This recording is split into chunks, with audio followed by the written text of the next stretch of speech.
도련님의 뜨거운 손이 제 젖은 블라우스 단추를 하나씩 풀기 시작했습니다. 첫 번째, 두 번째, 세 번째. 밖에서는 폭우가 쏟아지고 있었고 성수동 오피스텔 창문에는 빗방울이 미친 듯이 흘러내렸습니다. 도련님은 제 목덜미에 뜨겁게 입술을 눌렀습니다.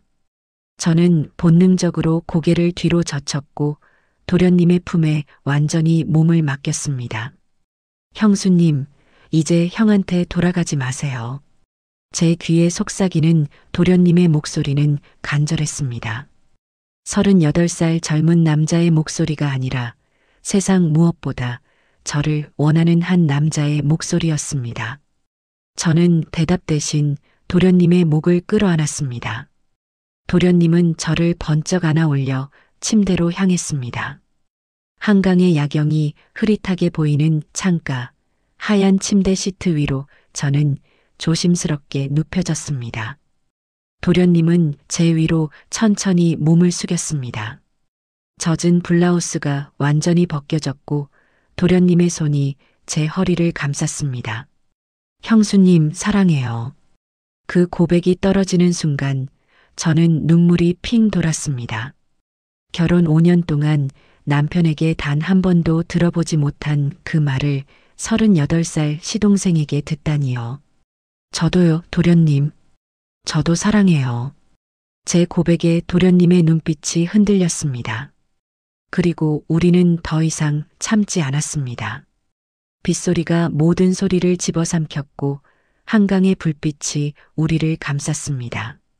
그 순간만큼은 저는 누구의 아내도 누구의 형수도 아니었습니다. 그저 사랑받는 한 명의 여자였을 뿐입니다. 여러분, 지금 들려드린 이야기는 바로 제 이야기입니다. 42살 평범한 전업주부 박지혜의 이야기입니다. 도덕적으로 용납될 수 없다고 욕하셔도 좋습니다. 하지만 도대체 어쩌다 반듯한 형수가 38살 시동생과 이런 관계가 되었을까요? 그 시작에는 3억 5천만 원이라는 빚이 있었습니다. 그리고 그 빚을 대신 갚아준 도련님의 따뜻한 손길이 있었습니다. 지금부터 저와 도련님의 위험하고도 달콤했던 모든 순간을 고백하겠습니다. 끝까지 들어주시고 제가 선택한 이 길이 정말 잘못된 것인지 판단해 주시기 바랍니다. 시청 전 황혼연의 사열라디오 구독과 좋아요 부탁드리며 여러분 모두 행복하시길 바랍니다. 제 불행은 착한 딸이고 싶었던 욕심에서 시작되었습니다. 3년 전 친정아버지가 대장암 3기 진단을 받으셨습니다. 수술비만 5천만 원, 항암 치료비까지 합치면 1억이 훌쩍 넘었습니다. 오빠는 사업 실패로 이미 빚더미에 앉은 상태였고 아버지는 평생 모은 돈도 없으셨습니다. 지혜야, 아빠 그냥 치료 안 받을게. 괜찮아. 병실 침대에 누워 말씀하시는 아버지의 주름진 손을 보는데 가슴이 찢어지는 것 같았습니다. 저는 남편 몰래 대출을 받기 시작했습니다. 제1은행 2천만 원, 신한은행 3천만 원, 카드론 5천만 원. 1억이 필요한데 금융권에서는 4천만 원밖에 안 나왔습니다. 그때 친구가 소개해 준 사람이 있었습니다. 1억 2천만 원을 빌려줬습니다. 이자가 월 4%였지만 저는 선택지가 없었습니다. 아버지는 무사히 수술을 받으셨고 저는 매달 갚아나가면 되겠지 생각했습니다. 하지만 세상이 그렇게 호락호락하지 않더군요. 아버지 치료비로 1억 2천, 금융권 대출 4천만 원, 그리고 생활비를 메우기 위해 또 빌린 돈 1억. 어느새 제 빚은 2억 6천만 원이 되어 있었습니다. 이자만 매달 1,000만 원씩 나갔습니다. 저는 미쳐버릴 것 같았습니다. 남편 민수 씨는 증권사 차장으로 월급이 500만 원 정도였는데 저한테 생활비로 200만 원만 주고 나머지는 본인 용돈으로 썼습니다. 저는 그 200만 원으로 이자 1,000만 원을 갚아야 했습니다. 불가능했습니다. 결국 또 빌리고 또 빌리고 눈덩이는 점점 커져서 3억 5천만 원까지 불어났습니다. 남편에게 말할 수도 없었습니다. 민수 씨는 저를 투명인간 취급했습니다. 여보, 오늘 저녁 뭐 먹을까? 아무거나. 나 피곤해. 대화는 늘 이랬습니다. 밤에는 11시가 넘어 들어와서 씻지도 않고 쓰러져 자고 아침에는 인사도 없이 나가버렸습니다. 주말에는 골프니 회식이니 핑계로 집에 거의 없었습니다. 결혼 5년 동안 단 한 번도 제게 사랑한다는 말을 해본 적이 없는 사람이었습니다. 그런 남편에게 3억 5천 빚이 있다고 말하면 어떻게 될까요? 이혼은 당연하고 아마 저를 고소까지 했을 겁니다. 저는 매일 밤 베개를 적시며 울었습니다. 아무도 모르게 조용히 죽고 싶었습니다. 차라리 한강에 뛰어들까 하는 생각도 수없이 했습니다. 그러던 어느 날이었습니다. 사채업자들이 드디어 본색을 드러냈습니다. 박지혜 씨, 이번 달 이자 입금 안 됐는데요? 연체 사흘째입니다. 오늘까지 1,500 안 들어오면 시댁으로 찾아갑니다. 핸드폰 문자를 보는 순간 온몸이 얼어붙었습니다. 시댁으로 찾아온다고요? 시어머님과 시아버님이 아시면 저는 끝입니다. 제발요, 사장님. 일주일만 기다려주세요.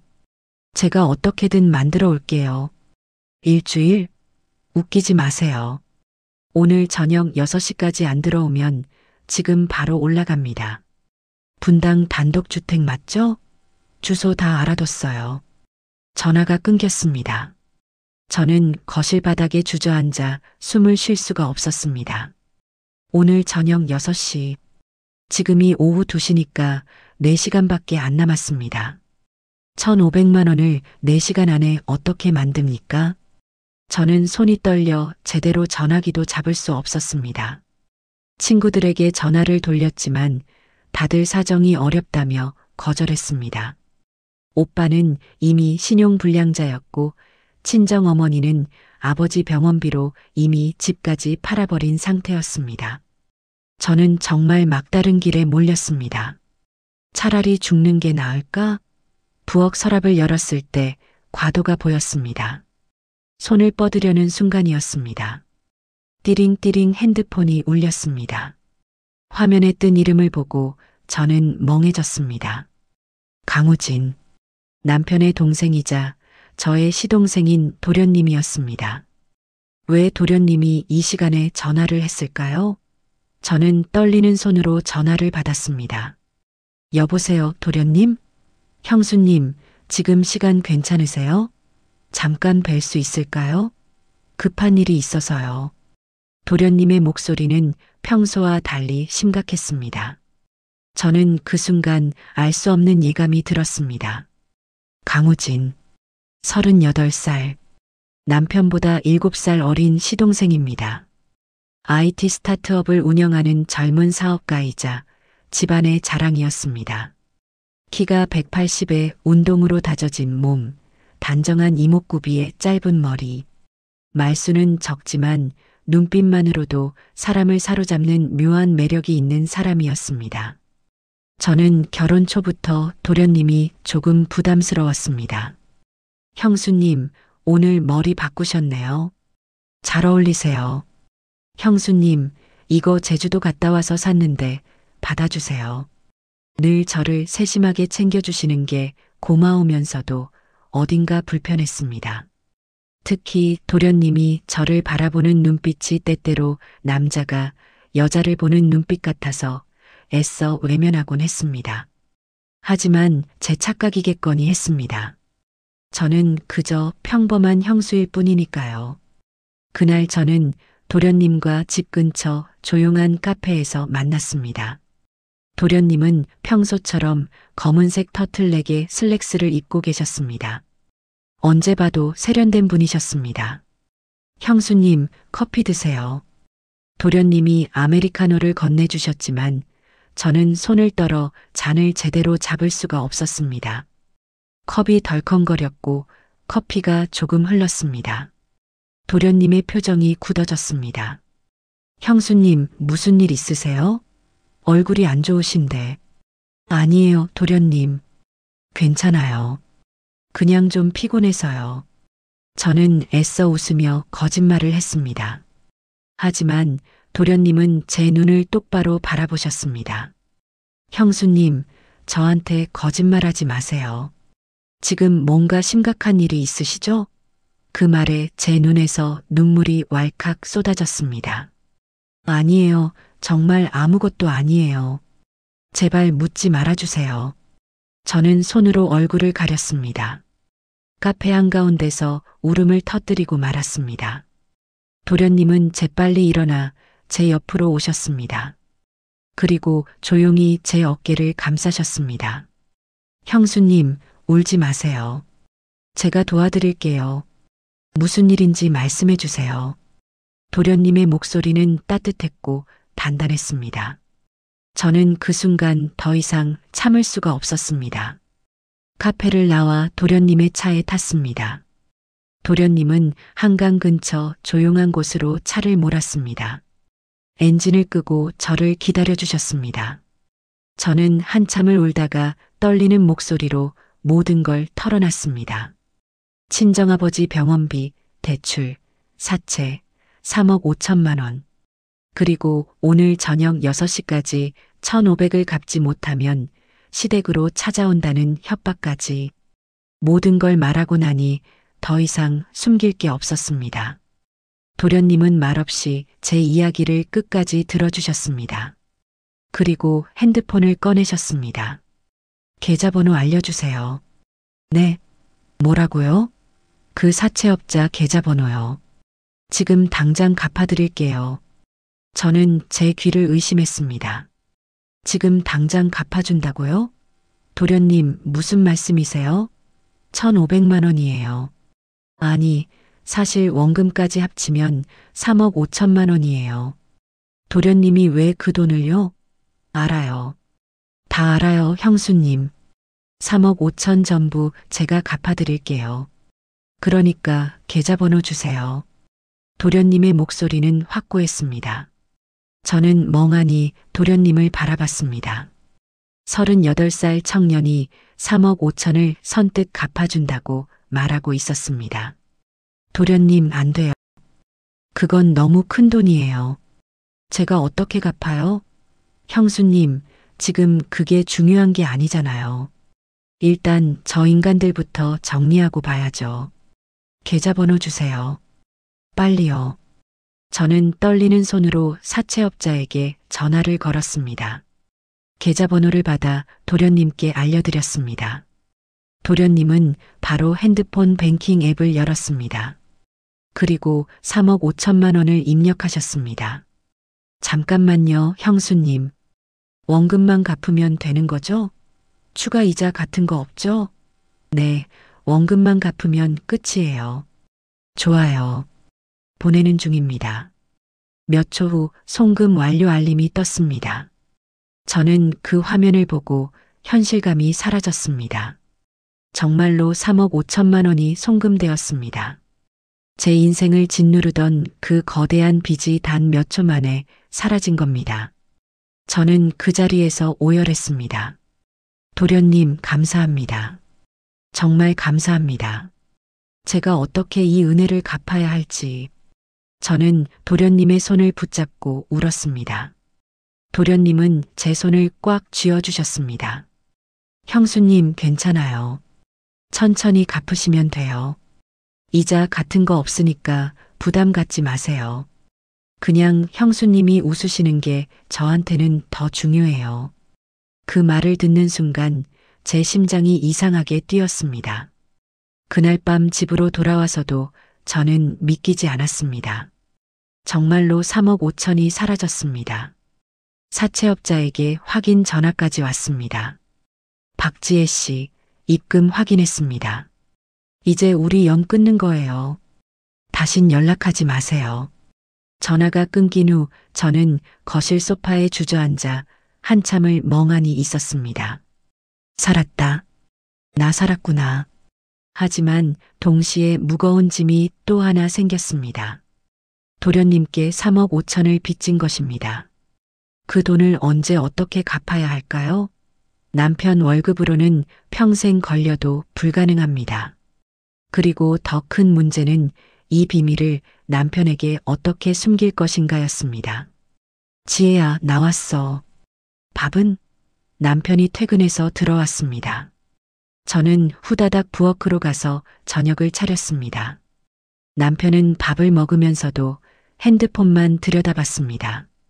여보, 오늘 무슨 일 있었어? 별일 없었어. 너는? 저도 별일 없었어요. 거짓말이었습니다. 오늘 제 인생에서 가장 큰 일이 있었습니다. 하지만 남편은 관심도 없었습니다. 밥을 다 먹고 나더니 샤워하고 바로 침대에 누워버렸습니다. 나 내일 아침 일찍 나가야 돼. 먼저 잘게. 불 꺼줘. 이게 우리 부부의 대화 전부였습니다. 저는 설거지를 하면서 눈물이 났습니다. 이 사람은 오늘 제가 죽을 뻔했다는 것도 모릅니다. 그리고 그 위기에서 저를 구해준 사람도 모릅니다. 바로 당신 동생인데 말입니다. 다음 날 아침 도련님에게서 문자가 왔습니다. 형수님, 어젯밤 잘 주무셨어요? 컨디션은 좀 괜찮으세요? 짧은 문자였지만 그 안에 담긴 따뜻함이 느껴졌습니다. 저는 답장을 보냈습니다. 네, 도련님. 덕분에 잘 잤어요. 정말 감사해요. 어떻게 보답해야 할지 모르겠어요. 도련님의 답장은 금방 왔습니다. 보답 같은 거 생각하지 마세요. 형수님이 편하게 사시는 게 제일 중요해요. 그리고 형수님, 제 부탁 하나만 들어주실래요? 형한테는 이 일 비밀로 해주세요. 형이 알면 형수님 힘들어지실 것 같아서요. 저는 핸드폰 화면을 보며 가슴이 뭉클했습니다. 도련님은 저를 지켜주고 싶어 하셨습니다. 남편이 아닌 도련님이 말입니다. 네, 도련님. 비밀로 할게요. 고마워요. 그날부터 저와 도련님 사이에는 남편도 시댁 식구들도 모르는 비밀이 생겼습니다. 3억 5천이라는 거대한 비밀 말입니다. 그 비밀은 우리를 이상하게 가깝게 만들었습니다. 일주일 후 도련님에게서 또 문자가 왔습니다. 형수님, 금요일 저녁 시간 되세요? 제가 밥 한 끼 사고 싶은데 괜찮으시면 나와주실래요? 저는 잠시 망설였습니다. 도련님과 단둘이 만난다는 게 조금 조심스러웠습니다. 하지만 거절할 이유도 없었습니다. 은혜를 갚아야 하는데 밥 한 끼도 함께 못한다는 건 예의가 아니니까요. 네, 도련님. 시간 괜찮아요. 금요일은 남편이 회식하는 날이었습니다. 저는 남편에게 친구 만난다고 거짓말을 했습니다. 여보, 나 금요일에 대학 동기 만나기로 했어. 늦을 수도 있어. 그래. 알았어. 남편은 역시나 무관심했습니다. 금요일 저녁 저는 오랜만에 화장을 제대로 했습니다. 베이지색 니트에 청바지를 입고 머리도 단정하게 묶었습니다. 거울을 보니 오랜만에 사람 같아 보였습니다. 그동안 비 때문에 얼마나 초췌해져 있었는지 새삼 느꼈습니다. 성수동 조용한 레스토랑에서 도련님을 만났습니다. 도련님은 검은색 셔츠에 면바지를 입고 계셨습니다. 언제 봐도 멋진 분이셨습니다. 형수님, 여기 앉으세요. 도련님이 자리를 권하셨고 저는 조심스럽게 앉았습니다. 레스토랑은 조명이 은은했고 창밖으로 성수동 거리가 보였습니다. 형수님, 요즘 어떠세요? 많이 편해지셨어요? 네, 도련님. 덕분에 숨쉬고 살아요. 정말 감사해요. 저는 진심으로 말했습니다. 도련님 덕분에 저는 사채업자의 협박에서 벗어났고 밤에 잠도 잘 수 있게 되었습니다. 다행이네요. 형수님이 편하시면 저도 기뻐요. 도련님은 와인을 주문하셨습니다. 형수님, 와인 괜찮으시죠? 네, 좋아요. 우리는 식사를 하며 이런저런 이야기를 나눴습니다. 도련님의 회사 이야기, 제 일상 이야기. 남편과는 나눠본 적 없는 편안한 대화였습니다. 도련님은 제 말을 끊지 않고 끝까지 들어주셨습니다. 그리고 웃어주셨습니다. 남편은 1년에 몇 번이나 저를 보고 웃어줬을까요? 기억도 나지 않습니다. 식사를 마치고 우리는 성수동 거리를 걸었습니다. 저녁 공기가 시원했고 거리에는 불빛들이 아름다웠습니다. 형수님, 저 오늘 형수님께 보여드리고 싶은 곳이 있어요. 괜찮으시면 잠깐 들러주실래요? 어디인데요, 도련님? 제 회사요. 아니, 정확히는 제 오피스텔이에요. 회사 겸 집으로 쓰는 곳인데 한강뷰가 정말 예쁘거든요. 형수님께 꼭 보여드리고 싶었어요. 저는 잠시 망설였습니다. 도련님의 집에 간다는 게 조금 조심스러웠습니다. 하지만 도련님의 눈빛이 너무 순수해서 거절할 수가 없었습니다. 네, 좋아요. 잠깐만 들를게요. 우리는 도련님의 차를 타고 성수동 한 오피스텔로 향했습니다. 그곳이 바로 우리의 비밀이 시작된 장소였습니다. 엘리베이터를 타고 15층에 내렸습니다. 도련님은 도어락을 열고 저를 안으로 안내하셨습니다. 들어오세요, 형수님. 신발 벗으시고 편하게 계세요. 오피스텔 안은 깔끔했습니다. 미니멀한 인테리어에 회색 톤의 소파, 유리 테이블, 그리고 무엇보다 시선을 사로잡은 건 거대한 창문 너머로 보이는 한강 야경이었습니다. 와, 정말 예쁘다. 저는 감탄사를 내뱉었습니다. 창가로 다가가 야경을 바라봤습니다. 한강에는 불빛들이 반짝이고 있었고 건너편 빌딩들도 환하게 빛나고 있었습니다.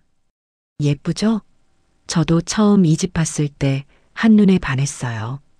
도련님이 제 옆으로 다가오셨습니다. 우리는 나란히 서서 야경을 바라봤습니다. 형수님, 앉으세요. 와인 한 잔 더 드릴게요. 도련님은 소파를 권하셨고 저는 조심스럽게 앉았습니다. 도련님이 주방에서 와인잔 2개와 와인병을 가져오셨습니다. 레드와인이었습니다. 와인을 따르는 도련님의 손이 안정적이었습니다. 형수님, 받으세요.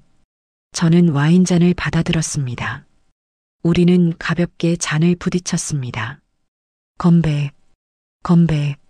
와인을 한 모금 마시니 목으로 부드럽게 넘어갔습니다. 도련님, 정말 좋은 곳이네요. 여기서 일도 하시고 사시고. 네, 저는 여기가 편해요. 회사 사무실도 아래층에 있고 출퇴근도 편하고. 그리고 무엇보다 혼자 있고 싶을 때 이렇게 야경 보면서 쉴 수 있어서 좋아요. 도련님의 목소리가 조금 외로워 보였습니다. 그제야 깨달았습니다. 도련님도 혼자 사시는구나. 38살에 성공한 사업가지만 결국 혼자 이 넓은 공간에서 외롭게 지내시는구나. 도련님, 여자친구는 없으세요? 제가 불쑥 물었습니다. 도련님은 와인잔을 내려놓으며 쓸쓸하게 웃으셨습니다. 없어요, 형수님. 사귀는 사람 없어요. 아니, 정확히는 사귈 수가 없어요. 왜요?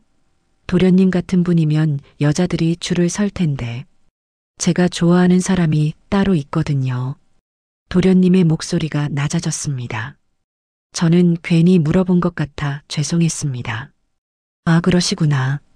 그분은 도련님 마음을 아시나요? 모를 거예요. 아니, 알아도 안 될 사람이에요. 도련님의 표정이 어두워졌습니다. 저는 더 이상 묻지 않았습니다. 우리는 잠시 침묵 속에서 와인을 마셨습니다. 한강의 야경이 고요하게 빛나고 있었습니다. 형수님, 와인 좀 더 드릴게요. 도련님이 제 잔에 와인을 따르셨습니다. 그때였습니다.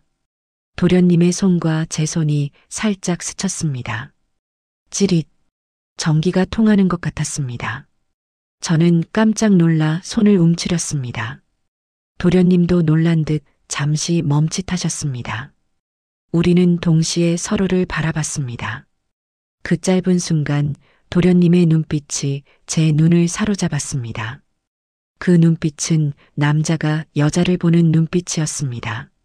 아, 저 죄송해요. 깜짝 놀랐어요. 저는 황급히 말했습니다. 도련님도 어색하게 웃으셨습니다. 아니에요. 제가 조심했어야 했는데. 우리는 다시 야경을 바라봤습니다. 하지만 분위기가 미묘하게 바뀌어 있었습니다. 제 심장이 두근거렸습니다. 왜 이러지? 왜 가슴이 뛰는 거지? 저는 스스로에게 물었습니다. 도련님은 제 시동생입니다. 그리고 저는 유부녀입니다. 이런 감정을 느끼면 안 됩니다. 저는 와인을 단숨에 들이켰습니다. 형수님, 천천히 드세요. 취하시겠어요? 도련님이 걱정스럽게 말씀하셨습니다. 괜찮아요, 도련님. 오늘은 취하고 싶어요. 오랜만에 마음 편하게 술 마셔보는 거예요. 저는 억지로 웃으며 말했습니다. 사실 마음이 편하지 않았습니다. 오히려 혼란스러웠습니다. 도련님과 단둘이 이 공간에 있다는 것, 아까 손이 스쳤을 때의 그 전율, 그리고 도련님의 눈빛, 모든 게 저를 흔들어 놓고 있었습니다. 시간은 빠르게 흘렀습니다. 어느새 시계는 10시를 가리키고 있었습니다. 도련님, 저 이제 가봐야 할 것 같아요. 늦었네요. 저는 자리에서 일어났습니다. 조금 어지러웠습니다. 와인을 너무 빨리 마신 것 같습니다. 형수님, 괜찮으세요? 제가 집까지 바래다 드릴게요. 도련님이 재빨리 일어나 제 팔을 잡아주셨습니다. 그 순간 또다시 전율이 흘렀습니다. 도련님의 손이 뜨거웠습니다. 괜찮아요. 택시 타고 갈게요. 저는 황급히 도련님의 손을 뿌리쳤습니다. 현관으로 향했고 신발을 신었습니다. 도련님도 따라 나오셨습니다. 형수님, 오늘 즐거우셨어요? 네, 도련님. 정말 좋았어요. 초대해 주셔서 감사해요. 저는 고개를 숙여 인사했습니다. 형수님, 다음 주에도 시간 되시면 또 만나요. 밥 먹으면서 이야기하는 거 좋았거든요. 도련님의 목소리가 간절했습니다. 저는 대답을 망설였습니다. 또 만나도 될까요? 이렇게 자꾸 만나는 게 괜찮은 걸까요? 하지만 거절할 이유도 없었습니다. 네, 연락 주세요. 제가 시간 맞춰볼게요. 그렇게 저는 엘리베이터를 타고 내려왔습니다. 밖으로 나오니 찬바람이 얼굴을 때렸습니다. 저는 한참을 그 자리에 서 있었습니다. 뭔가 잘못되고 있다는 걸 느꼈습니다. 하지만 멈출 수가 없었습니다. 도련님과 함께 있을 때의 그 따뜻함이 너무 좋았으니까요. 그날 이후 도련님과의 만남은 자연스럽게 이어졌습니다. 매주 금요일이면 남편은 회식이 있었고 저는 친구 만난다는 핑계로 집을 나섰습니다. 도련님과의 약속은 언제나 금요일 저녁 7시였습니다. 처음에는 레스토랑에서 식사만 했습니다. 하지만 점점 식사 후에 커피를 마시고 한강을 산책하고 그러다 자연스럽게 도련님의 오피스텔로 향하게 되었습니다. 형수님, 오늘도 와인 한잔 하실래요? 네, 좋아요. 우리는 그렇게 매주 금요일 밤을 함께 보냈습니다. 대화는 편했고 침묵도 불편하지 않았습니다. 도련님은 제 이야기를 끝까지 들어주는 유일한 사람이었습니다. 형수님, 형은 요즘 어때요? 여전히 바쁘시죠? 네, 항상 바빠요. 집에 거의 안 계시다시피 해요. 제 말에 도련님의 표정이 어두워졌습니다. 형이 형수님을 너무 소홀히 대하는 것 같아요. 형수님은 정말 좋은 분인데 도련님의 말에 가슴이 뭉클했습니다. 누군가 저를 좋은 사람이라고 말해준 게 얼마만인가요? 남편은 늘 제가 모자란 사람처럼 대했습니다. 밥도 제대로 못하고 집안일도 서툴고 돈도 못 버는 쓸모없는 사람. 그게 남편이 저를 보는 시선이었습니다. 하지만 도련님은 달랐습니다. 형수님은 정말 대단한 분이에요. 친정아버지 병원비를 혼자 감당하려고 했잖아요. 그게 얼마나 힘든 일인데. 저였으면 진작 포기했을 거예요. 도련님의 말에 눈물이 날 뻔했습니다. 누군가 제 선택을 이해해주고 위로해주는 게 이렇게 고마울 줄 몰랐습니다. 도련님, 고마워요. 도련님이 있어서 제가 버틸 수 있는 것 같아요. 형수님, 언제든 힘들면 저한테 말씀하세요. 제가 항상 옆에 있을게요. 도련님의 손이 테이블 위로 뻗어왔습니다. 그리고 제 손을 살짝 덮었습니다. 저는 그 손을 피하지 않았습니다. 아니, 피할 수가 없었습니다. 도련님의 손은 따뜻했고 단단했습니다. 남편의 손과는 달랐습니다. 우리는 그렇게 손을 잡은 채 한참을 앉아 있었습니다. 창밖으로 한강의 불빛이 반짝였고 방 안에는 잔잔한 음악이 흘렀습니다. 이 순간이 영원했으면 좋겠다는 생각이 들었습니다. 그 순간 제 핸드폰이 울렸습니다. 화면을 보니 남편이었습니다. 저는 화들짝 놀라 손을 빼냈습니다. 여보세요? 나 회식 끝났어. 너 언제 와? 아, 나 아직 친구랑 있어. 조금 이따 갈게. 빨리 와. 배고파. 저녁 준비해놔. 남편은 일방적으로 끊어버렸습니다. 저는 한숨을 쉬었습니다. 도련님, 저 가봐야 할 것 같아요. 남편이 들어왔대요. 도련님의 표정이 굳어졌습니다. 형이 형수님한테 너무 함부로 대하는 것 같은데. 괜찮으세요? 괜찮아요. 익숙해요. 저는 쓸쓸하게 웃었습니다. 집에 돌아오니 남편은 소파에 누워 TV를 보고 있었습니다. 왔어? 밥 빨리 차려. 배고파 죽겠네. 저는 묵묵히 부엌으로 가서 라면을 끓였습니다. 남편은 라면을 후루룩 먹으며 핸드폰만 봤습니다. 대화는 없었습니다. 관심도 없었습니다. 저는 설거지를 하면서 아까 도련님과 손을 잡았던 순간을 떠올렸습니다. 그 따뜻함이 그리웠습니다. 그날 밤 침대에 누워서도 잠이 오지 않았습니다. 옆에서 코를 골며 자는 남편을 보며 생각했습니다. 나는 왜 이 사람과 결혼했을까? 사랑해서였나? 아니었습니다.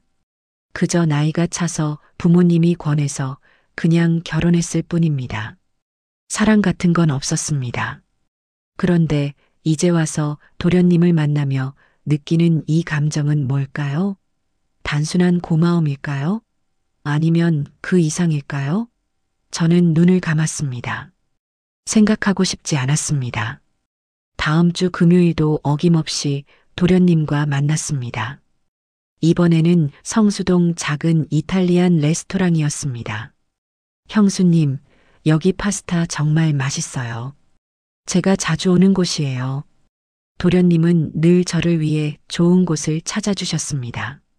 식사를 마치고 우리는 또 오피스텔로 향했습니다. 이제는 자연스러웠습니다. 엘리베이터를 타고 15층에 올라가는 것도 도어락 비밀번호를 아는 것도. 형수님, 편하게 앉으세요. 오늘은 제가 새로 산 와인이 있어요. 맛 좀 봐주세요. 도련님은 주방에서 와인을 가져오셨습니다. 우리는 소파에 나란히 앉았습니다. 예전에는 마주보고 앉았는데 어느 순간부터 나란히 앉게 되었습니다. 거리도 점점 가까워졌습니다. 처음에는 소파 양끝에 앉았는데 이제는 어깨가 닿을 듯 말 듯한 거리였습니다. 형수님, 건배. 건배. 우리는 와인잔을 부딪혔습니다. 한 모금 마시는데 도련님이 조용히 말했습니다.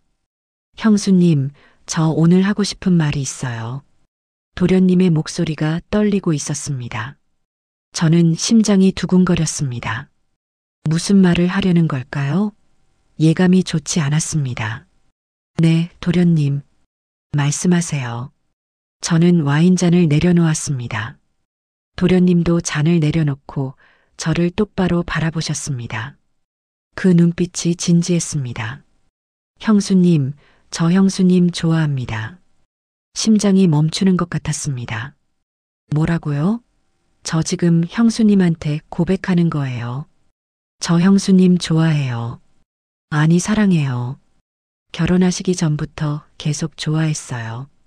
도련님의 목소리는 간절했습니다. 저는 말문이 막혔습니다. 도련님, 그게 무슨 말씀이세요? 우린 가족이잖아요. 저는 도련님의 형수라고요. 알아요. 잘 알아요, 형수님. 하지만 저는 형수님을 가족으로만 볼 수가 없어요. 형수님은 제게 여자예요. 사랑하는 여자라고요. 도련님은 제 손을 꽉 잡았습니다. 저는 손을 빼려고 했지만 도련님이 놓아주지 않았습니다. 도련님, 안 돼요. 이러시면 안 돼요. 우리는 절대 그러면 안 되는 사이예요.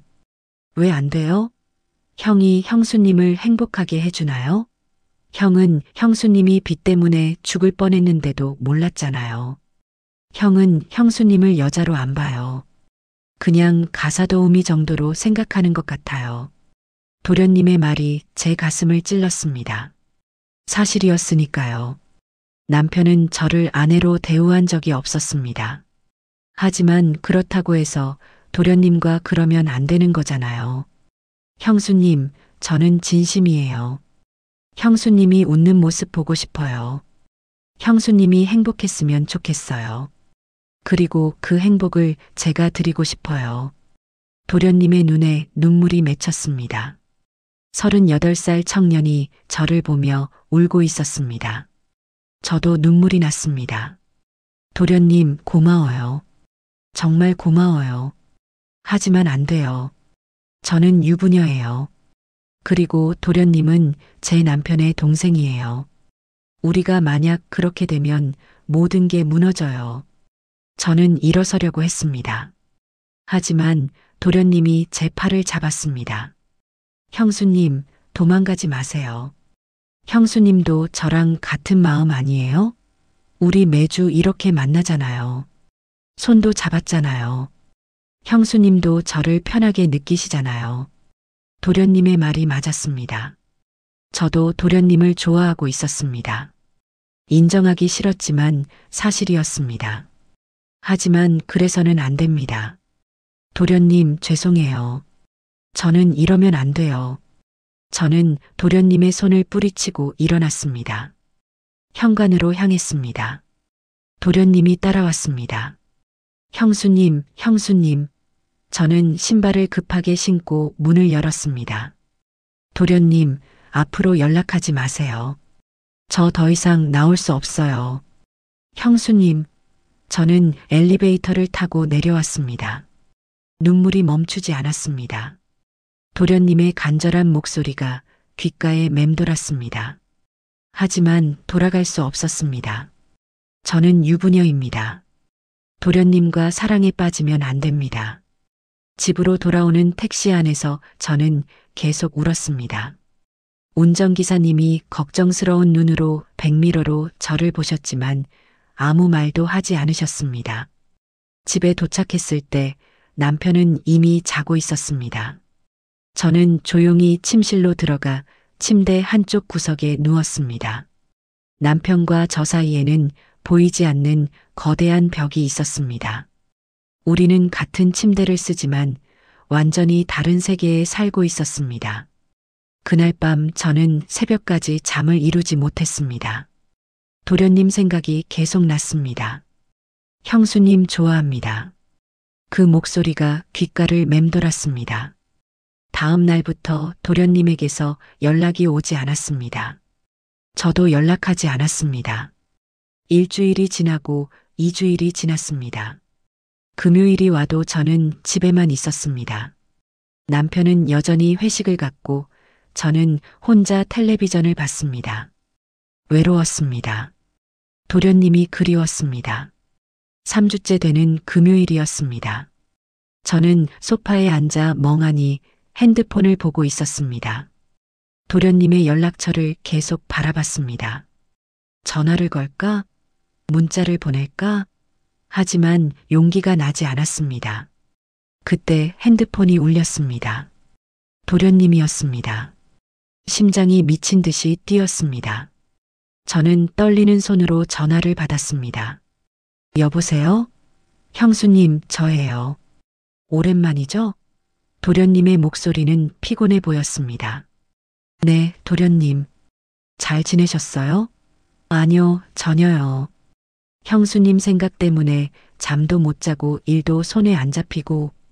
형수님, 저 오늘 너무 힘들어요. 도련님의 목소리가 떨렸습니다. 무슨 일 있으세요? 일도 꼬이고 투자자한테 혼나고 그냥 모든 게 엉망이에요. 형수님, 오늘 저 좀 만나주실 수 없을까요? 제발요. 저는 망설였습니다. 만나면 안 됩니다.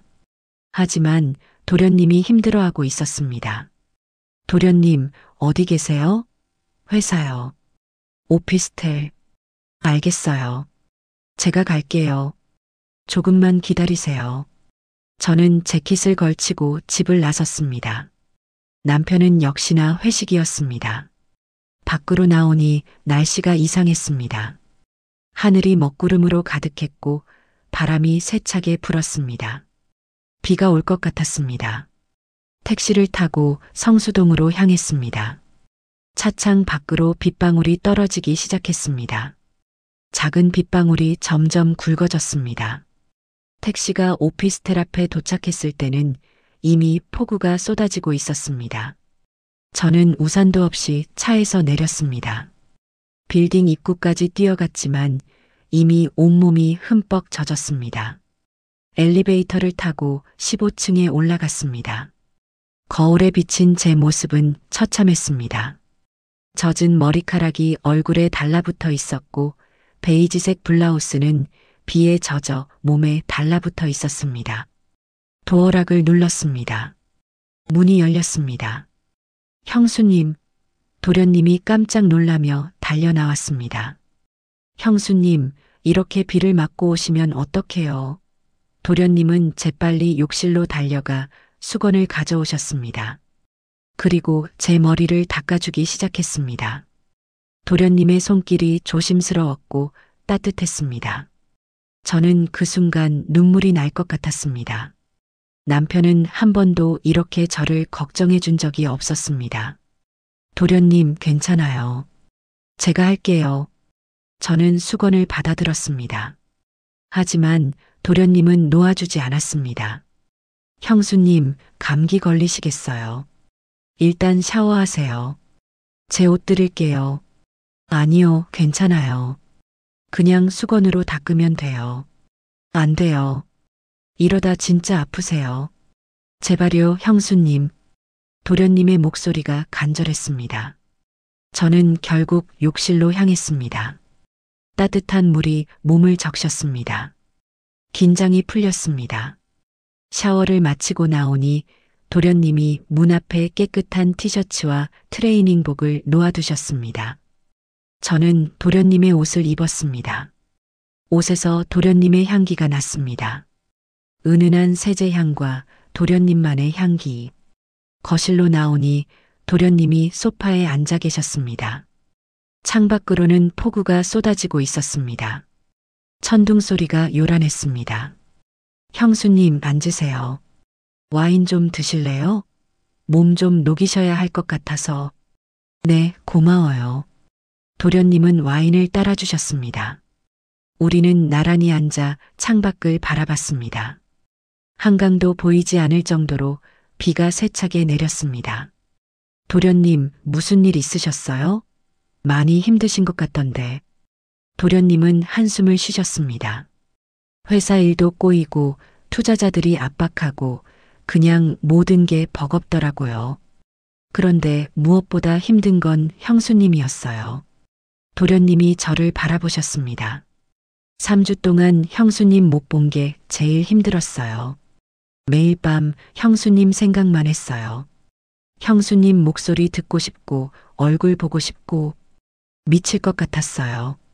도련님의 눈빛이 간절했습니다. 저도 마찬가지였습니다.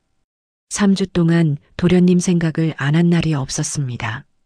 하지만 제 입에서는 다른 말이 나왔습니다. 도련님, 저희는 안 돼요.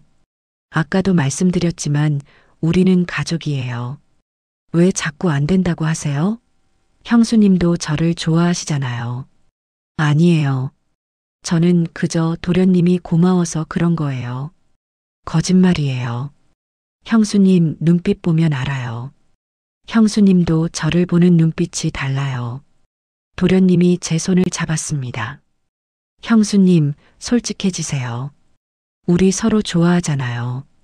도련님, 저는 손을 빼려고 했습니다. 하지만 도련님이 더 세게 잡았습니다. 그 순간이었습니다.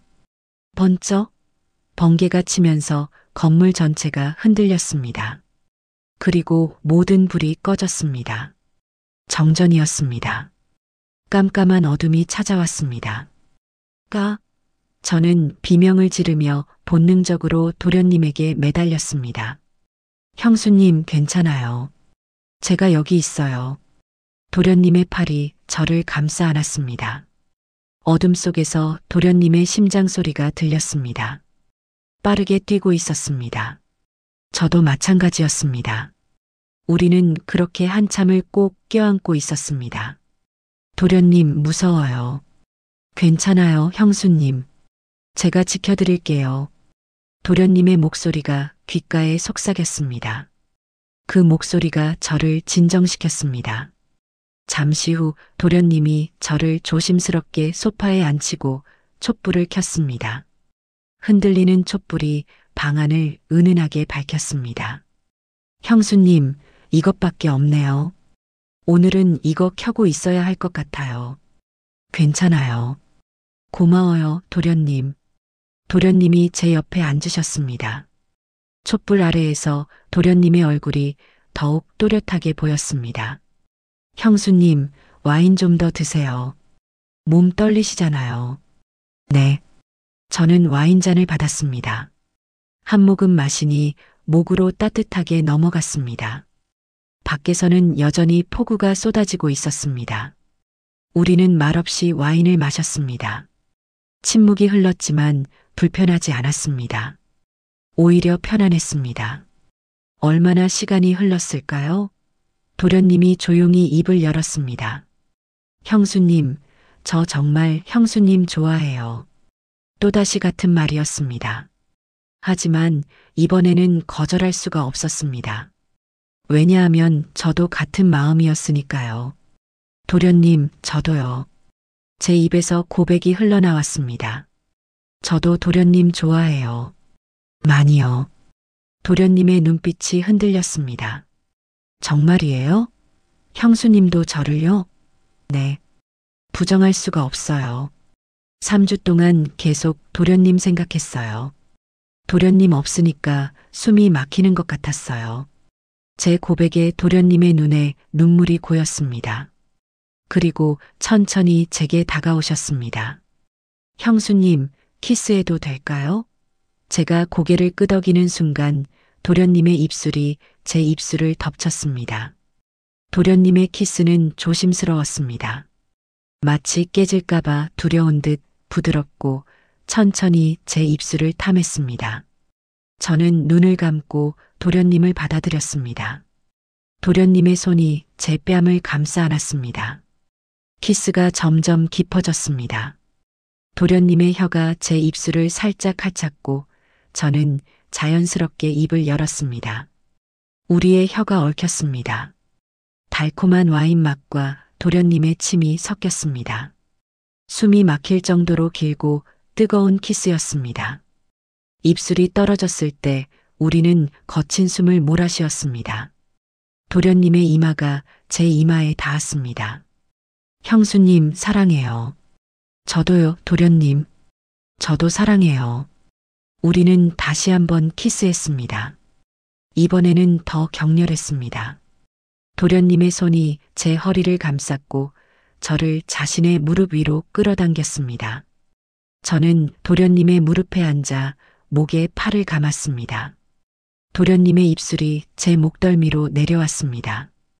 뜨겁고 부드러운 입맞춤이 목을 타고 흘렀습니다. 저는 고개를 뒤로 젖혔습니다. 작은 신음이 입에서 흘러나왔습니다. 전기가 온몸을 타고 흘렀습니다. 도련님, 저 이러다 정말. 알아요, 형수님. 저도요. 도련님이 저를 바라봤습니다.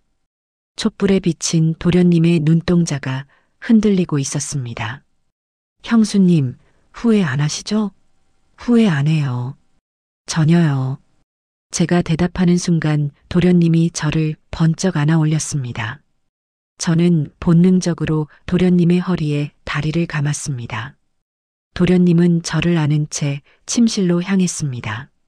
침대 위에 조심스럽게 눕혀졌습니다. 창밖으로 한강의 야경이 흐릿하게 보였습니다. 빗소리가 세상의 모든 소리를 집어삼키고 있었습니다. 도련님이 제 위로 천천히 몸을 숙였습니다. 형수님, 사랑해요. 정말 많이 사랑해요. 저도 사랑해요, 도련님. 그 순간 모든 것이 흐릿해졌습니다. 촛불도 빗소리도 한강의 불빛도 모두 사라졌습니다. 오직 도련님과 저만 남았습니다. 도련님의 손길이 제 몸을 타고 흘렀습니다. 부드럽고 따뜻했습니다. 남편의 손길과는 완전히 달랐습니다. 도련님은 저를 여자로 대했습니다. 사랑하는 여자로 대했습니다. 저는 도련님의 품에 안겨 눈물을 흘렸습니다.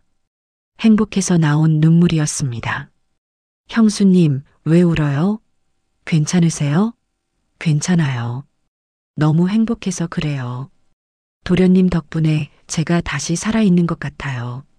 제 말에 도련님이 제 눈물을 닦아주었습니다. 그리고 다시 한번 입을 맞췄습니다. 그날 밤은 길었습니다. 폭우가 그치지 않았고 우리도 멈추지 않았습니다. 서로를 탐했고 서로를 사랑했습니다. 죄책감 따위는 어디론가 사라졌습니다. 그 순간만큼은 저는 누구의 아내도 누구의 형수도 아니었습니다. 그저 강우진을 사랑하는 박지혜였을 뿐입니다. 새벽이 되어서야 우리는 잠이 들었습니다. 도련님의 품에 안긴 채로요. 아침 햇살이 얼굴을 간지럽혔습니다. 저는 천천히 눈을 떴습니다. 옆에 도련님이 자고 계셨습니다.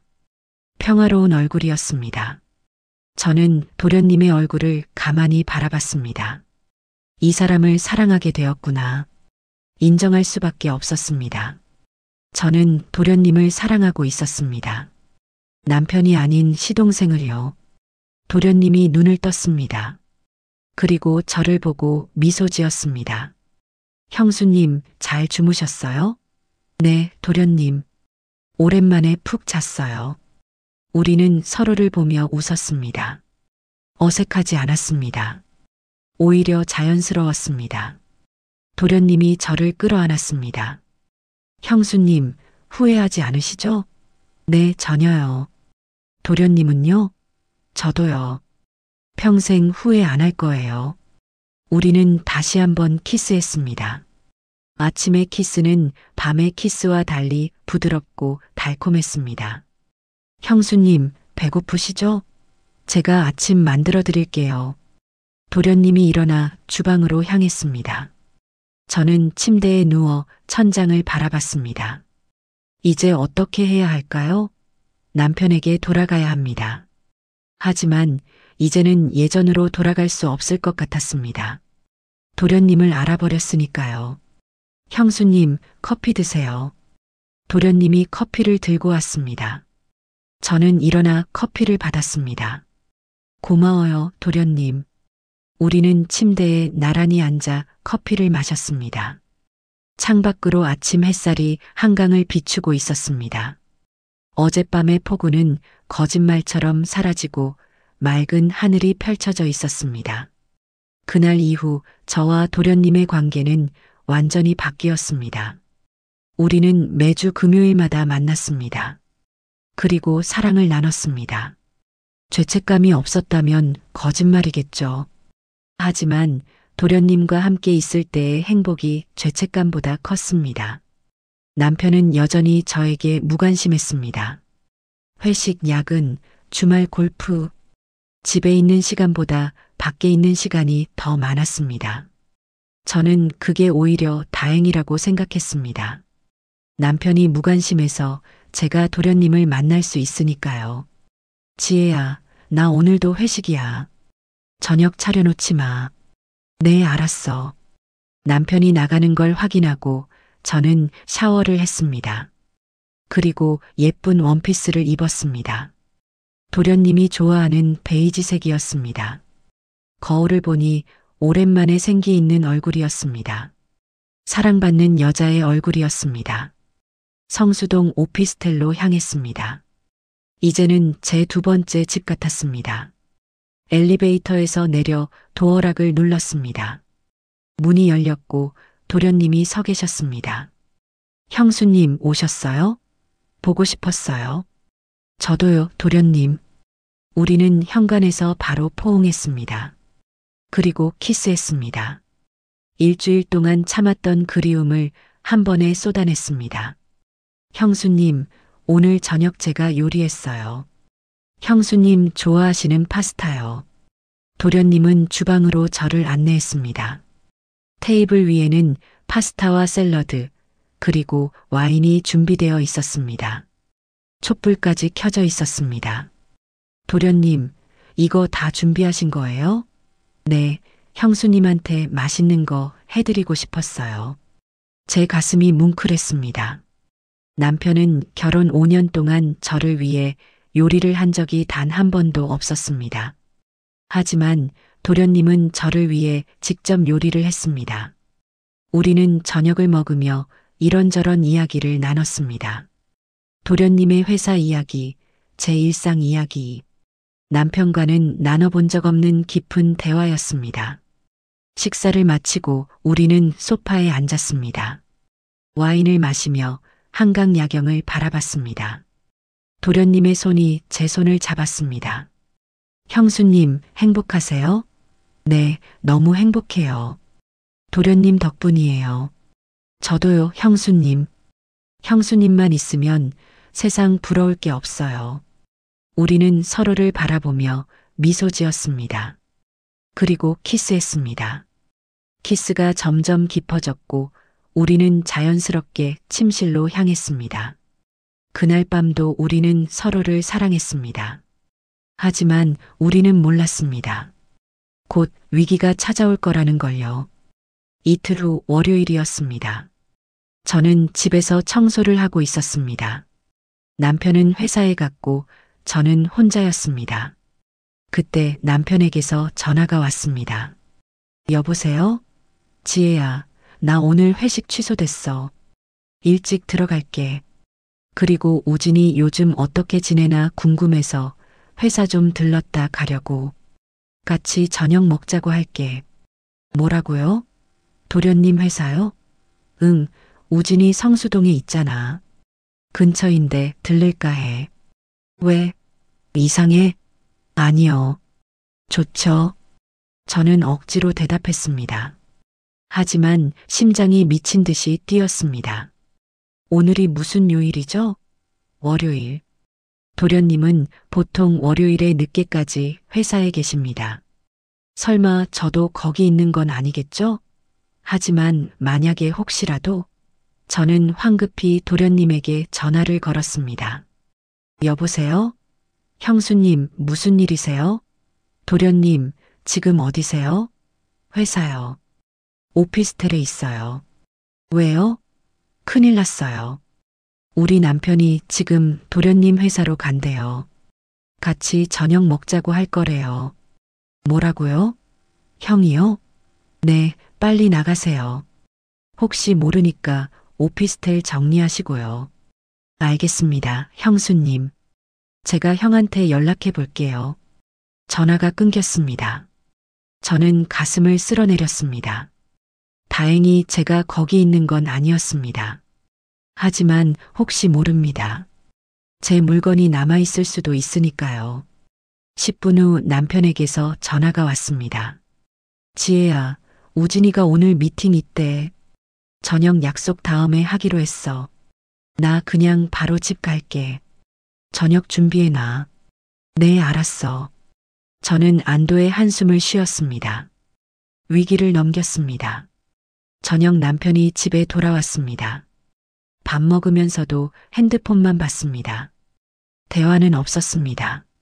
식사를 마치고 남편은 거실 소파에 누워 TV를 봤습니다.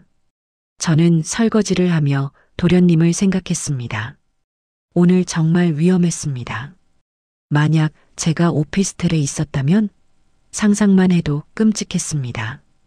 그날 밤 도련님에게서 문자가 왔습니다. 형수님, 오늘 정말 놀랐어요. 조심해야겠어요. 다음 주 금요일에는 제가 다른 곳 알아볼게요. 호텔이나 다른 안전한 곳으로요. 저는 문자를 보며 가슴이 아팠습니다. 우리는 이렇게 숨어 다녀야 하는 관계입니다. 하지만 멈출 수가 없었습니다. 도련님 없이는 살 수 없으니까요. 다음 주 금요일도 우리는 만났습니다. 이번에는 외곽의 조용한 펜션이었습니다. 그리고 또 사랑을 나눴습니다. 우리의 관계는 점점 깊어졌고 동시에 점점 위험해졌습니다. 하지만 우리는 멈출 수 없었습니다. 그렇게 석 달이 흘렀습니다. 어느 토요일이었습니다. 시댁에서 가족 식사가 있었습니다. 시아버님, 시어머님, 남편, 그리고 도련님. 우리는 식탁에 둘러앉았습니다.